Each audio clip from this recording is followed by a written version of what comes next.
Welcome to Get Rich Education. I'm your host, Keith Weinhold. What does this CDC eviction ban really mean to you? Then an in-house discussion on the specific tactics you can employ to make your real estate purchase offer stand out above all the other offers in today's tight housing market. Today on Get Rich Education. Most rental property investors choose either positive cash flow or home price appreciation, but one real estate market can provide both. Jacksonville, Florida. With 9% lower home prices than the national median, 1% higher gross rents, and Jacksonville has appreciated 34% more than other comparable cash flow markets since 1991. Get positive cash flow today and appreciation for tomorrow. To invest for cash flow and growth in Jacksonville, go to cashflowandgrowth.com. You're listening to the show that has created more financial freedom than nearly any show in the world. This is Get Rich Education.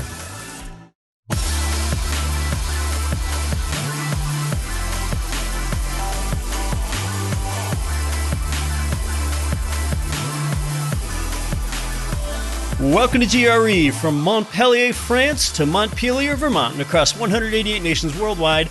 I'm Keith Weinhold.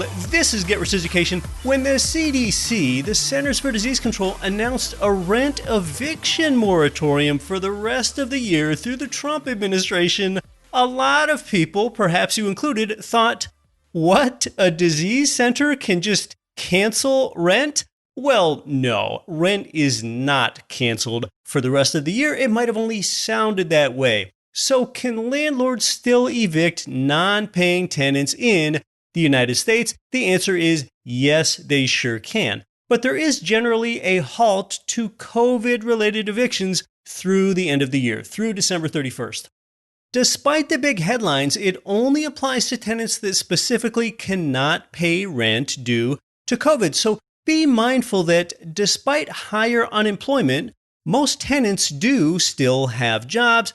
To qualify for protection against eviction, what a tenant would need to do is fill out a declaration form and prove that they are at risk of being evicted and show a judge that they tried to get government help as well. So a tenant has to prove hardship. They even have to show that an eviction would render them homeless or having to sleep on someone's sofa, basically. Evictions for reasons other than not paying the rent, they can still move forward as well. Okay, so if your tenant has violated the lease for a reason other than non-payment of rent, maybe they let their brother stay with them for longer than what's allowed on your lease agreement. Well, in that case, yes, you can still evict them.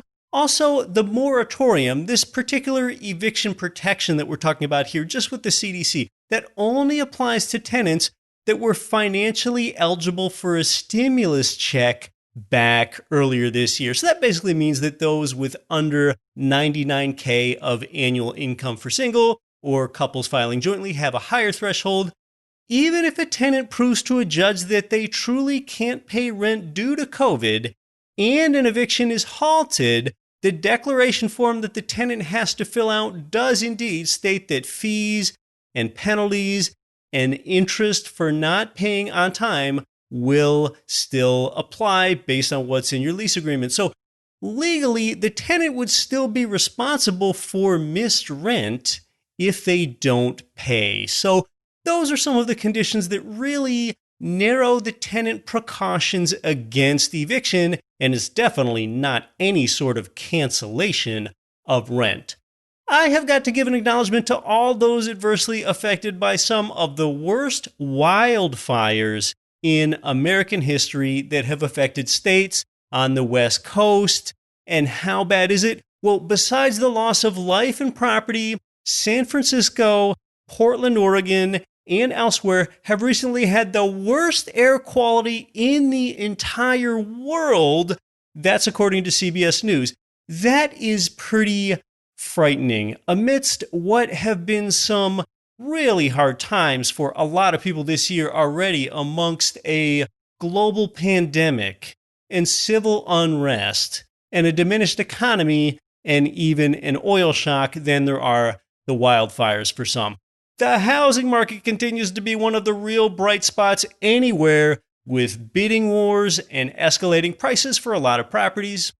Let's talk with an active real estate agent and get the boots on the ground perspective on just what parts of today's housing market are the tightest, and then what an investor or even a wannabe homeowner needs to do with exactly how you write your purchase offer in order to make it stand out above your competition.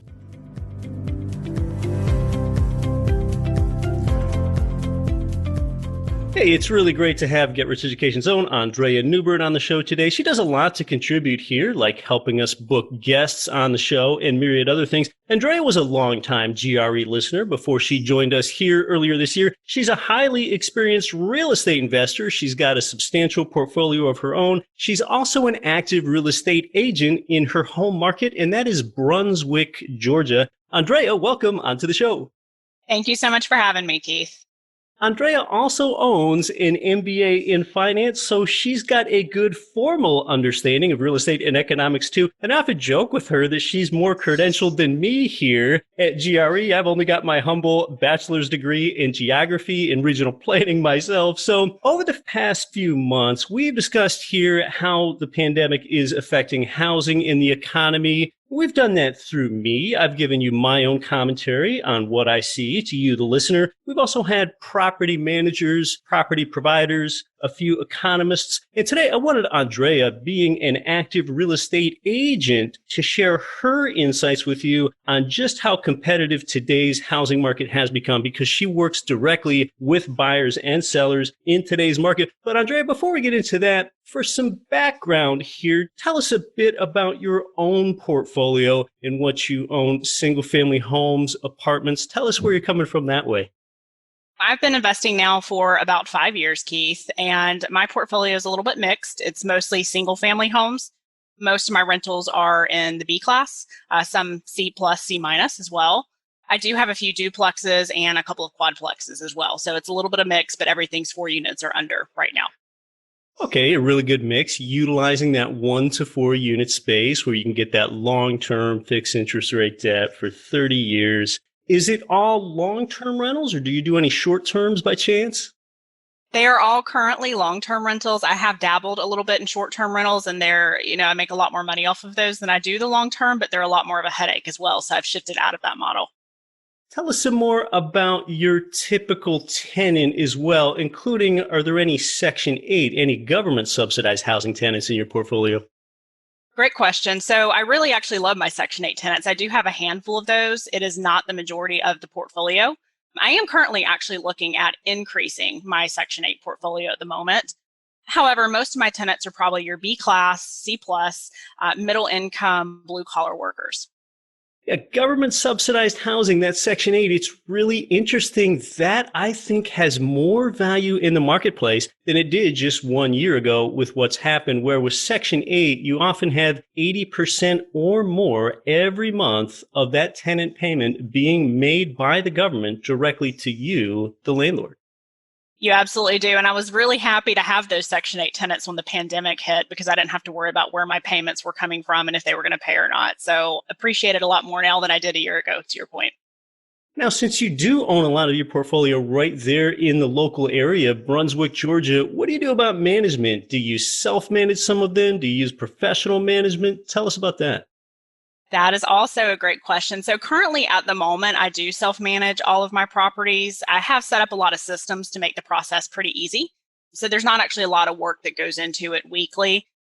I do at some point, however, want to get to a point where I do shift that property management off to a third party just to be able to free up some of my time. But for me, for now, it's all me.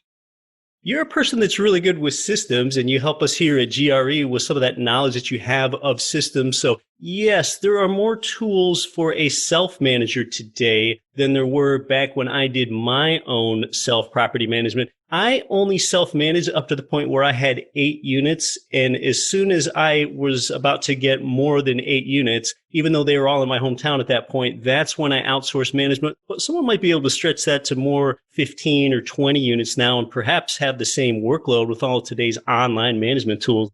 To me, it's actually not much of a difference between, say, 8 and 28. I haven't noticed that in terms of economy of scale that it takes a lot more time each week. So, having 28 under management right now is certainly manageable. I think as I probably get up to that 40, 50, 60 mark, then I'll start looking at turning it over to a third party.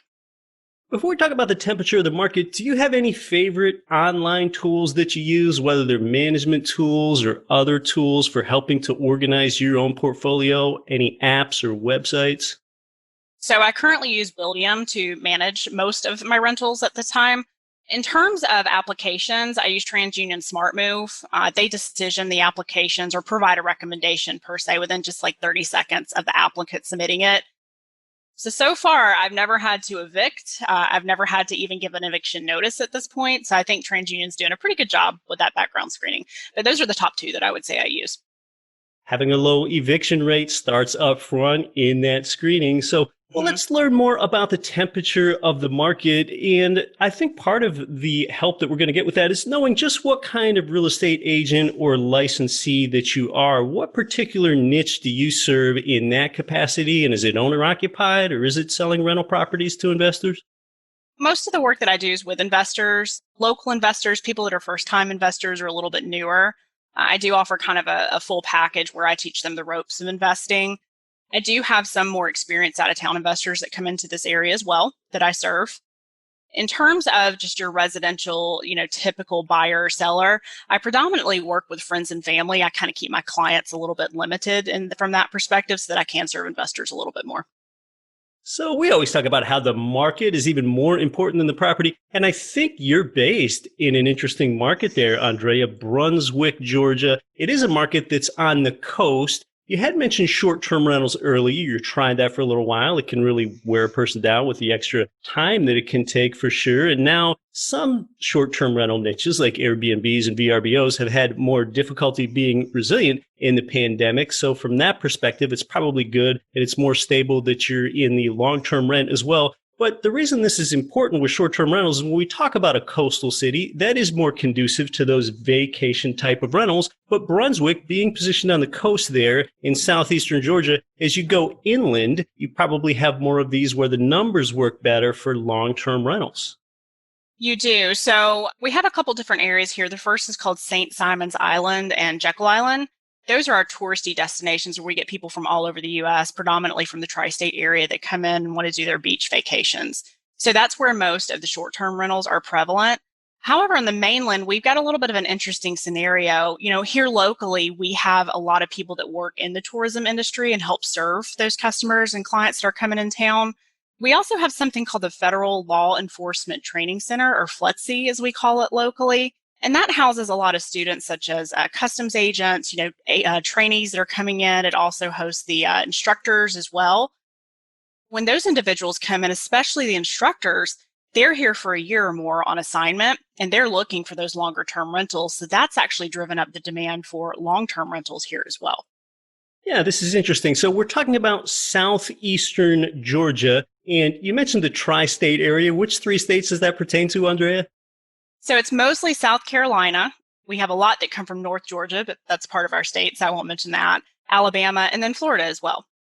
To build a map in your mind's eye, we're talking about Brunswick, Georgia. It is about 80 miles south of the South Carolina border and 40 miles north of Florida border there on that coast. So we're talking about the Brunswick, Georgia. It is its own distinct MSA as defined by the Census Bureau. It has a population of about 150,000 people, depending on how you parse it. Because it is coastal, we do have an important port component of the economy there. Tourism's important. You mentioned the training site that's also there. So that's one of the housing dynamics. But the city itself has something like 15,000 people in that city of Brunswick itself. You did hear Aundrea right. She did mention Jekyll Island. So Brunswick abuts right up against Jekyll Island. And to any financial historians out there, you know that Jekyll Island is essentially where the Fed was created in the year 1910. So that's more of the lay of the land of Brunswick, Georgia. Yes, it is. We get a lot of guests here that come actually for that specific reason to Jekyll Island. So it's a really neat place to visit if you're a historian or you're into history. I would highly recommend coming out here to take a look at that and look at some of the museums and whatnot. Now, shortly before starting the chat with Aundrea this morning, I was on Zillow. I wanted to learn what the median home price of Brunswick, Georgia is. I found that it's $145,000. And of course, there are so many ways to parse that. You probably have these less desirable locations that are inland where you have a lower housing price. And then, of course, the more expensive ones as you get toward the coast and you get onto St. Simon's Island or you get onto Jekyll Island. But interestingly, within this Brunswick, Georgia market, where you can both get inland, where you probably have better cash flow, or you can get out onto the coasts, you've been seeing pretty interesting things that have been happening with the home prices in light of the pandemic, including some of the bidding wars. So tell us about more of that. Things have gotten a little bit crazy here, as they have in a lot of markets as of late. So a couple of things that you pointed out that I think are really important. We do have almost two drastically different areas. So I mentioned St. Simon's Island and Jekyll previously. That's where a lot of our higher end, more expensive homes are located, rather than the mainland here in Brunswick. I predominantly serve the Brunswick area since I work with investors, very little on St. Simon's. So I'm going to speak to them as a whole, but there may be times that I kind of point out a little bit of differences between the two. Since May, which is when I ran some of my statistics this morning, our months of inventory have gone from 8.2 to 3.8 months in August.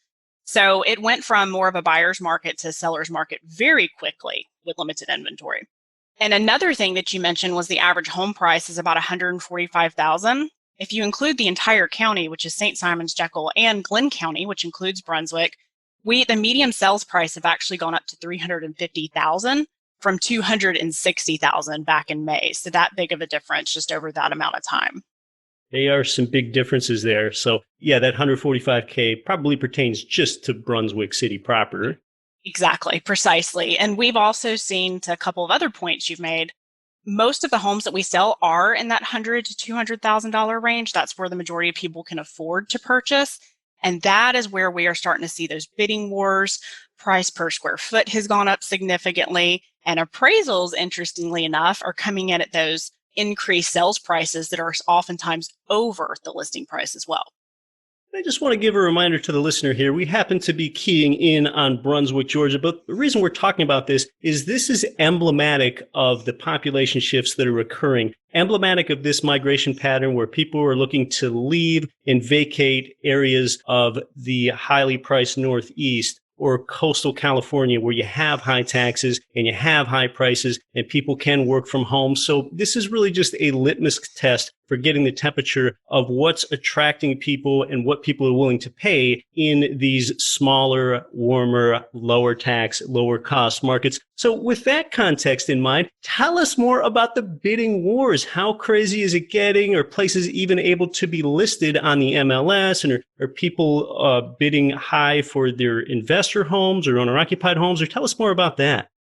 So the answer is everything to that, Keith. So we're starting to see, to your point, a lot of migration from some of the larger cities into this area. You know, people are able to work from home, so they're not wanting to stay in Atlanta anymore, for example. They're coming down to St. Simon's to kind of have their beach life. So we're seeing that happen both with investor homes. We're seeing it happen with owner-occupied homes across the board. A little bit of an interesting story, something that happened to one of my clients a couple of weeks ago. We were getting ready to list their property, and this is in a residential neighborhood. This would not be an investor property. Haven't listed it yet, haven't put a sign up, and my client's just out jogging through his neighborhood, and he has a car stop him and say, do you know of any houses in this neighborhood that are coming up for sale? He said, actually, mine's going to be listed later today.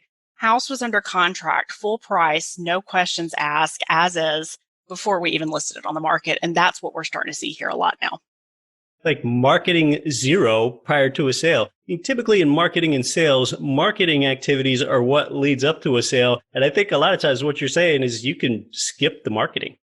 You can, which is great for us real estate agents. So we're having to do a lot less work on our end. But houses are going under contract usually within 24 hours now. Yeah, that's right. So I think a lot of people say the person that's worked in an insurance office in New York for a decade or two, and they always look forward to having that beach life in a warm place down the road, or even people to more proximus Atlanta desiring that beach life or that lower cost, slower pace of life. They can get what they've always wanted now. You're absolutely right. And, the apartment that would cost you $500,000 to own, in downtown Atlanta or midtown Atlanta, you can get a huge home here very close to the beach for that same price with a 3% or less interest rate in a lot of times. So it's a great time to make that move. So homes are being snapped up quickly, and that's whether we're talking about a single-family home for an owner-occupant or a rental home, duplex, or fourplex for an investor at just about the same frenetic rate, or what's really hot? So really hot is the owner-occupied. Investment properties are actually very hard to come by. If you tried to get an investment property here a year ago, you could get a great 3-bedroom, 2-bath, long-term rental for under $100,000 that you could put a little bit of money into and then rent it for between $1,200 and $1,400. Great numbers. We're not finding that now. So you're having to find those off market if you want to buy those at that price. Yeah, that's terrific. Now, are sellers having to give any concessions at all? For example, if a buyer makes an offer on a property, whether they're looking for an investment property or an owner-occupied one, and they want to put some things in there, for example, hey, I will pay full price, but I would like the seller to pay up to 2% of the purchase price in closing costs for me. Is that flying? Are sellers having to make concessions at all in a market like this? No, not in the lower price properties. It is over asking price or at least asking price, no seller concessions. Now, when you start getting to those more expensive homes, $500,000 and above, you are seeing a little bit of seller concessions here and there, but still not like you did a few months ago. Yeah. So when we talk about what is the hottest segment of that market, it sounds like it's that non-existent or very scarce inventory for that first-time buyer. And a lot of times those first-time buyer homes tend to be the ones that make the best homes for an investor to purchase and rent out to others.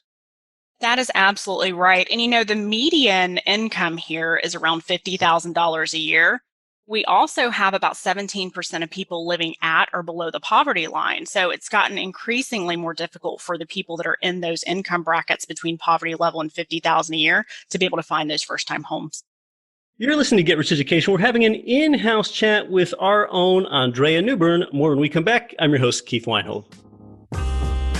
The people that our listeners can't stop talking about are Ridge Lending Group and MLS 42056. They provided you with more loans than anyone. It's where I got my last few loans, and they finance single-family income property up to fourplexes. They're the #1 lender for both beginners and veterans. Start your pre-qualification, chat with President Chaley Ridge personally, and you'll end up with your custom plan for expanding your cash flowing portfolio. Start at ridgelendinggroup.com.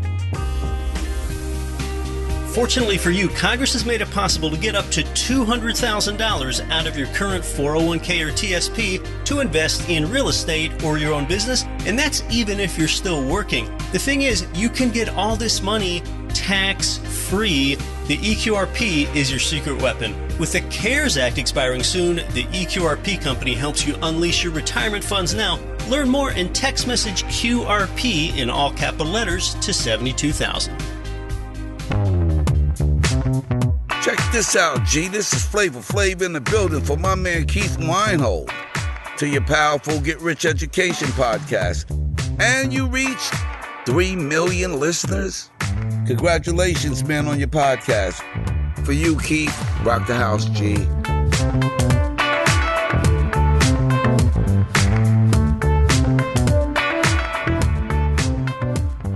Oh, wow. Just amazing to hear directly from Rock and Roll Hall of Famer Flavor Flav, the hype man of Public Enemy there. Yes, indeed, G. This show did hit the 3 million listener download milestone last week. Hearing those congratulations from Flav is pretty cool. Oh, does it get any better than this? You're listening to the show that's created more financial freedom for busy people just like you than nearly any show in the world. This is Get Rich Education. I'm your host, Keith Weinhold. We're doing something a little different today. We're having an in-house chat with Aundrea Newbern, and it's a great way for us to get a temperature of the market because she is an active real estate agent, and she works in a geography that's really one of those more desirable areas for in-migration, where that condition has really accelerated in the pandemic. So, Aundrea, tell us more about the income property market there, since that is one of those investor advantage markets that just doesn't get talked about a whole lot. It was some of the dynamics that we're seeing for tenants and renters and occupancy rates and things like that. So one of the reasons I actually picked this market, not just because it's my hometown, because the rental rates here are quite high. It's around 35%, which is a little bit higher than the average for the state of Georgia. And so we do have a high rental demand here. The majority of people seem to want single family homes, but they're a little bit more expensive here than, say, a multifamily apartment would be. Just depends on where the income level is. So I would say the majority of my tenants do come into those single family homes. I'd mentioned before the average rent's going to be anywhere between $1,200 to $1,500, depending on what type of property it is that I own. The interesting thing that I love here is that I never have vacancy. And so what I mean by that is from the time one tenant moves out, if they even move out, usually I have them for years and years on end, from the time they move out to the time the next tenant comes in, my average turnaround time is 3 days right now. That is astounding, especially when you have the high retention rate, which you would tend to do when you have single family homes in smaller apartment buildings. Yes. The 35% that you mentioned, that is the proportion of locals that rent their home versus the 65% or so then, the flip side of 35 that own their own home? That is correct. Yeah, so that is a little bit higher rental rate than the national average for sure. Have you seen any increases in rent amounts between tenants? Because, of course, you get to see this from a couple sides. You get to see this as both an agent serving clients and in your own portfolio. Yeah, great question. So I would say that I haven't necessarily seen that directly due to COVID impact. I can tell you from my own personal portfolio, I've maintained the rent levels that we're at so that I can keep these tenants that are paying on time and are great tenants. I haven't had increases. In this area as a whole, the last 2 to 3 years, we've seen about anywhere from a 15 to 20% increase in rents for single family homes. So it's been quite drastic, actually, which we haven't seen incomes rise at that same level. So in some ways, it's becoming problematic for some of the locals that need rentals here. That's astounding. And yeah, this sounds like good news to you if you're a real estate investor. But of course, the flip side of that is this is not good if you're a tenant or a prospective buyer and you want to rent or own a place. And this is just emblematic of the chronic housing shortage that we have nationally. We're about 2.5 million housing units short of what's needed in the United States. And that's certainly going on here. So this is great. You have like these flash brief periods of vacancy even between tenant turns. You're telling me about as little as 3 days. Does that mean that you also see waiting lists for tenants that want to rent a vacant property? Is that occurring anywhere? Yeah, so I usually market my properties as soon as I get the notice, and I do require the notice 60 days where they can give it 60 days before they vacate. And I almost never, within the first 30 days, am not able to rent it. So within 30 days of listing that property, I have it rented. And I oftentimes do have people reaching out to say, hey, I know you rented this property. What do you have coming up? And I'll put them down and they'll be the first person I contact for the next rental that comes available. So yes, we do have that. And waiting lists are a phenomena that clearly put upward pressure on rent prices. Say that you, the listener, own property and you have 10 people on a wait list for your next vacancy. Those 10 people on that waiting list are waiting to pay a projected rent of $1,300 and your wait list is too long. Well, what would be a way for you to shorten your wait list? You raise your rent from $1,300 up to $1,400 and then you see your wait list go to $5,000. Problem solved, rent increased. You are absolutely right. And that is something that we have done occasionally. So, Aundrea, really bottom line, actionable takeaway. In your opinion, what should a prospective buyer do in this hot real estate market that we have today in order to make their purchase offer stand out above all the other offers that are out there? That's a really good question too, Keith. So there's a few things that I've seen done and that I've also done with some of my clients. The first one is make sure you do your due diligence when you're picking an agent. Make sure that you're picking someone that has a good professional relationship. They're courteous and quickly responsive to you also. The selling agents often have quite a bit of sway with their buyers, and they will influence who the seller chooses. Good point. They're going to want to work with the people that they know and they know can get the closing done and they know are going to be easy to work with. So that's probably the top tip I would have for the due diligence. The second one there would be write a letter. Explain to the seller who you are, why you think this is the perfect home for you. Make it personal, so make them understand who you are and know you. If you don't want to write a letter, a video could even be better so that they can actually see you and see your family and kids if you have any. Sometimes it's coming down to who's got the best smile in the video for who's going to get the deal in a hot market. That's absolutely true. The other thing related to the photo or the video is if you're going to an open house, sometimes with these hot listings, they only have open houses. They don't do a lot of showings outside of that. Have your agent take a photo with you in front of the house, and you can attach that to the offer letter as well to make that a little bit more personal also. One of the others would be make sure that your listing agent, if you're open to using the listing agent's preferred title agent or closing agent or lender, let them know that and say, as part of the offer, we'll use who you guys want for those different vendors. They like working with those, and they may help sway your offer a little bit from that perspective also. And then another way is to offer more money. So put down a higher earnest money than the typical 1% to 2%. That way they know you're serious, that you're invested, and you have some money down on that offer. Okay, so not necessarily more in the purchase price in this case, but even at the same purchase price, offer more earnest money, show that prospective seller that you are serious. Exactly. And of course, offering more money over the asking price is almost imperative in some of these instances nowadays. So that's not even a consideration. You have to do that. But that higher earnest money is not something that we see very often. The other thing is add an escalation clause to the contract. And what that means is this is where the buyer will state, that they'll pay a certain price for the home over any other higher offers that are received by that seller. So, for example, if you're paying $200,000 for a home, that's what your offer's for. The seller gets another offer at the same time for $205,000, you'll go over that at $206,000, and you're willing to do that automatically with no questions asked. And that shouldn't put the prospective buyer at risk because that information will be confidential. That's right. Exactly. Yeah, that's interesting. I've been investing in real estate more than 18 years, and I've never used an escalation clause like what you just talked about, but potentially, I don't know that inventory has ever been lower in my entire life, especially for the product types we're talking about in this entry home buyer range or this investment property range like we're talking about here. That's right. And it's become more common the last few months. It wasn't as common even a year or two ago as it is now. The other thing is have your agent go ask the listing agent what it will take for them to accept your offer that day. Sometimes just asking, they'll tell you more information than you ever would expect that'll help you get some insider information on what they expect in that contract. So that's another really good one. That's interesting, and that's so simple. Just have your buyer agent ask the listing agent, what would it take to get an offer accepted today? Exactly. And that also goes back to the agent being courteous and professional. If they have that good working relationship, that listing agent will probably be more open with them as well. So another one is stating that you'll pay up to X amount out of pocket if the appraisal comes in lower than what your contract price is. So we mentioned oftentimes now there's bidding wars and, the price will be, say, $200,000. The accepted offer is $220,000. But it is possible it won't appraise at $220,000. So if you have the ability to pay out of pocket that additional $20,000, state that in the contract so they know your offer is going to be solid, irrespective of the appraised price. I know a lot of appraisals are coming in strong today too, but that's interesting. So for that prospective seller, you've just taken some doubt out of their mind because if that seller's property appraises for less than the contract price, you've already put it in writing that you will come out of pocket up to a certain ceiling in order to make up for that. So therefore, you've made it easier for that seller to say yes to your offer as a buyer. That's absolutely right. It's happening all the time now. The last one that I'd probably leave with you is consider waiving the inspection. I know that's a little bit risky at times, but people are doing it now just so that they can get their offer accepted.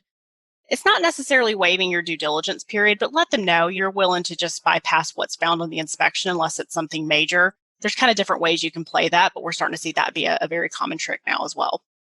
These are some takeaways in order for you, the buyer, to make your offer stand out above and beyond all other buyers in today's hot real estate market. Well, Aundrea, it's been great having you here. If anyone wants to reach out to you, what's the best way for them to get a hold of you? That would be Aundrea at getricheducation.com. Aundrea, it's been a fun chat about taking the temperature of today's pandemic-driven housing market. Thanks so much for coming on to the show here. Thank you for having me, Keith.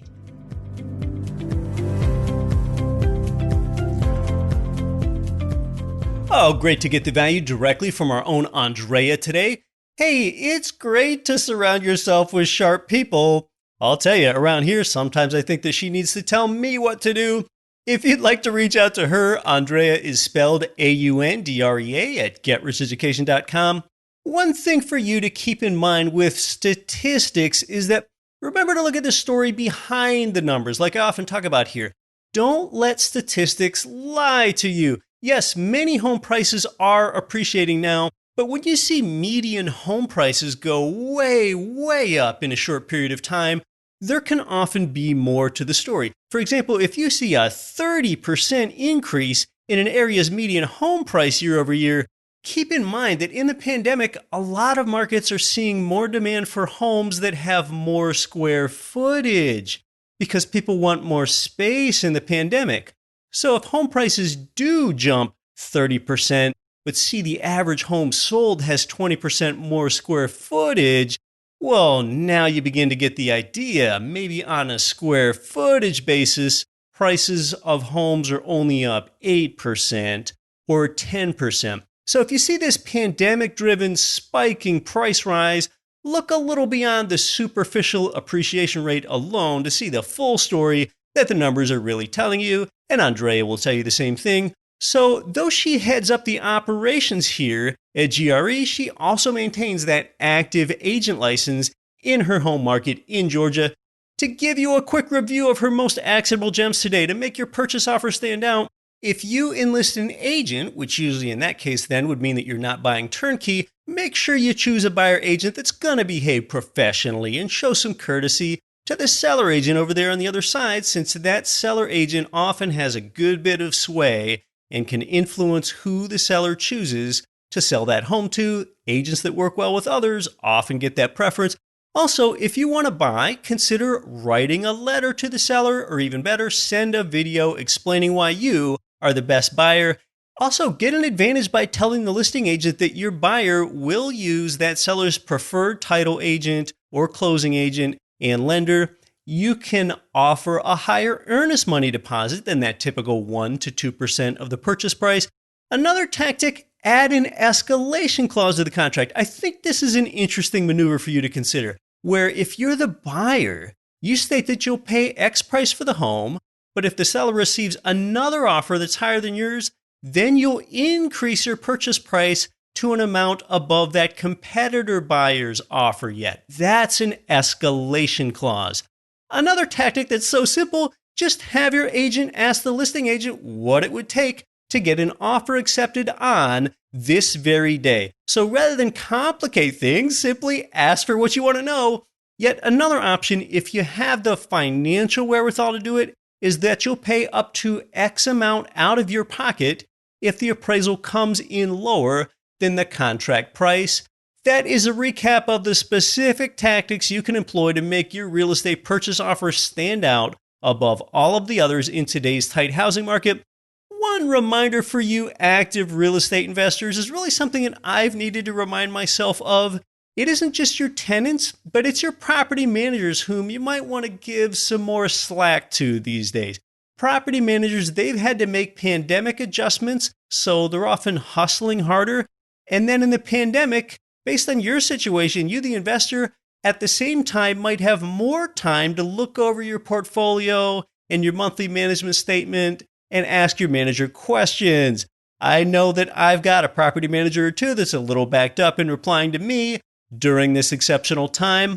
Next week on the show, learn how fintech, financial technology, is changing the face of real estate investing and more as a PhD professor from New Jersey at one of the nation's leading research institutions joins us to help keep you informed about that. For Aundrea Newbern and Flavor Flav, I'm Keith Weinhold. Hey, if you like this show, I'd love it if you tell a friend about Get Rich Education. Don't quit your daydream. Nothing on this show should be considered specific, personal, or professional advice. Please consult an appropriate tax, legal, real estate, financial, or business professional for individualized advice. Opinions of guests are their own. Information is not guaranteed. All investment strategies have the potential for profit or loss. The host is operating on behalf of Get Rich Education, LLC exclusively.